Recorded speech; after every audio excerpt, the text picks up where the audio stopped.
अब हम फिर देखते हैं बेसिक ऑफ परमिशन की डेमो देखते हैं। तो हम पहले ls-l करके देखेंगे क्या परमिशन है। तो हम चेंज मोड 775 से जो हमारी फाइल डायरेक्टरी जब हम क्रिएट करते हैं जो उसकी ओरिजिनल परमिशन है उस पर कर देते हैं। फिर ls-l से देखेंगे फाइल 1 की क्या परमिशन है, ls-ld से देखते हैं टेस्ट डायरेक्टरी की क्या परमिशंस हैं, फिर उसको एनालाइज करते हैं। ठीक है, फिर देखेंगे क्या जो ऐसे हमने डिटेल इन्फॉर्मेशन को डिस्कस किया था कि वैसे ही है, और ये क्या जो करेक्टर 1 ये फाइल और डायरेक्टरी डिनोट करता है, ये यूज़र के परमिशन है, ये ग्रुप की है, ये अदर की है। तो ये सारी चीज़ों को हम अब देखते हैं। तो सबसे पहले हम क्या करते हैं, यहाँ पे आ जाते हैं। तो हम क्या करते हैं, सबसे पहले ls-l करके देख लें। तो ये कुछ परमिशंस हमने चेंज कर रखी हैं, तो हम पहले जो ओरिजिनल परमिशंस होती हैं उसी को कर देते हैं। तो ls-l करता हूँ, तब ये चेंज हो गया। अब मैं थोड़ा सा इंडिविजुअली देखता हूँ।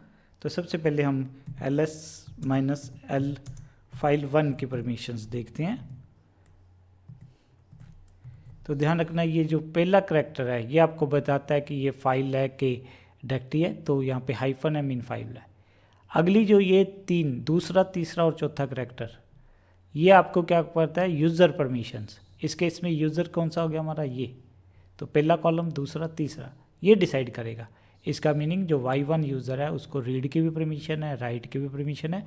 मीन y1 यूज़र क्या कर सकता है, इस फाइल को पढ़ भी सकता है, इसके अंदर लिख भी सकता है। अगली फिर तीन परमिशन जो हैं rw फिर हाइफन मीन नॉट स्पेसिफाई, ये किसके लिए हैं, ये ग्रुप के लिए हैं। पहली तीन यूज़र के लिए, अगली तीन ग्रुप के लिए, अगली तीन अदर के लिए। तो ग्रुप को कौन कौन सी परमिशन है, rw और हाइफन।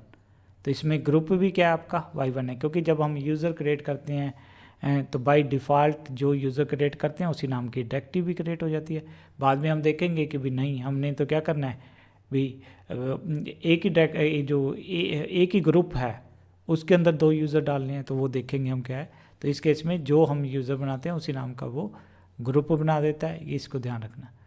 तो ये ग्रुप को भी क्या परमिशन है, रीड और राइट की है। और इसकी क्योंकि सिर्फ y1 ग्रुप में y1 यूज़र ही है, तो इसका मतलब बाय डिफ़ॉल्ट जो यूज़र को फिर ग्रुप के कारण भी rw परमिशन मिल गई है। अगली जो तीन परमिशन है अदर के लिए है। अब ये फाइल किसको बिलोंग करती है, y1 यूज़र के लिए। तो y1 यूज़र के लिए बाकी सारे user y2, y3, Vipin, root सारे अदर के आ जाते हैं। तो अदर में क्या परमिशन है, रीड की परमिशन है फाइल। तो भाई हम अगर देखे जाए तो भी y2 यूज़र की तरह जब लॉगिन करते हैं, अगर मैं फाइल देखता हूँ कि भाई हम कहते हैं होम y1 फाइल 1, तो ये क्यों नहीं करने दे रहा भाई। हमने यहाँ पे क्या देखा है, y1 जबकि फाइल डिस्कस कर रहे हैं हम, तो फाइल जब डिस्कस कर रहे हैं तो वहाँ पे क्या दिखा रहा है, अदर को कौन सी परमिशन दिखा रहा है फाइल पे, रीड की परमिशन दिखा रहे हैं।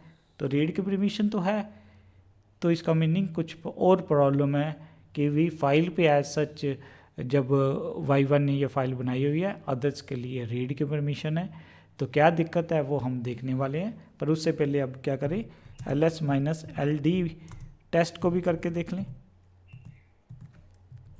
तो पहला आपको फील्ड क्या डिफाइन करती है कि भी फाइल है कि डायरेक्टरी है, डी मीन डायरेक्टरी। अगली तीन परमिशन rwx यूज़र के लिए, इसका मतलब यूज़र इस डायरेक्टरी के अंदर आ भी सकता है, जा भी सकता है, और उसके अंदर लिख भी सकता है, उसके कंटेंट भी लिस्ट कर सकता है। अगली तीन परमिशन ग्रुप के लिए हैं, वो भी y1 है, y1 के अंदर यूज़र क्या है, y1 ही है। तो ग्रुप परमिशन के कारण भी उसको रीड राइट एग्जीक्यूट की परमिशन है। बट भाई हम लास्ट तीन वाली पे इंटरेस्टेड है, r and x mean other user, y1 के लिए y2, y3, विपिन सारे अदर में आ गए। तो अदर्स को भी क्या है, r और x किया, मीन अदर भी इस डायरेक्टरी के अंदर आ जा सकते हैं। तो ये हमारे पास जो है कि भाई जो दो फाइल्स बनाई थी उसका वो है। तो बट अब दिक्कत ये है कि भी क्यों नहीं हो पा रहा, ये क्यों नहीं कर पा रहा, ये सबसे बड़ी प्रॉब्लम है कि ये नहीं है। तो भी हम फिर ये तो ओके है, ये परमिशंस ओके है, तो पर हमें ध्यान रखना पड़ेगा कि भाई ये जो इस फाइल को ओपन करने के लिए Y2 यूज़र को कहाँ से गुजरना पड़ता है, पहले उसको इस डायरेक्टरी में आना पड़ता है, फिर किसके अंदर आना पड़ता है, इसके अंदर आना पड़ता है, फिर अब इसकी तो परमिशन है, हमें इसके बारे में नहीं पता कि ये जो पाथ है यहाँ पे परमिशन है कि नहीं है, ये परमिशन है कि नहीं है। तो इस चीज़ को ध्यान रखना है आपने कि भाई ये परमिशन है कि नहीं है। अब जैसे आपका बैंक में पैसा पड़ा हुआ है, तो अब आप रात को जो बैंक बंद है तो आप उसको तोड़ के चले जाओगे क्या कि भाई मेरा पैसा है तो मैं बैंक में तोड़ के चला जाता हूँ भैया, निकाल लाता हूँ उसको पैसे को। ऐसा नहीं है, उस पैसे पे तो आपकी परमिशन है, पर वो जिस रास्ते से जा रहे हो आप ऐसे तोड़ के जा रहे हो वो परमिशन नहीं है। इसलिए कई बार क्या होता है कि जो एक हमारे पास एक फ़ाइल पड़ी है डायरेक्टली, उस पर तो परमिशन है, पर वो जिस रास्ते से हमने जाना है, ठीक है, क्रॉस करना है, वहाँ ज़रूरी नहीं है कि परमिशन होगी। तो हमें पहले देखना पड़ेगा प्रॉब्लम क्या है कि भी परमिशन होने के बावजूद भी Y2 क्यों नहीं असेस कर पाया। तो हमें क्या करना पड़ेगा, इसको भी चेक करनी पड़ेंगी, इसकी परमिशन इसको भी चेक करनी पड़ेंगी, फिर ऑब्जर्व करते हैं कि भाई क्या होगा।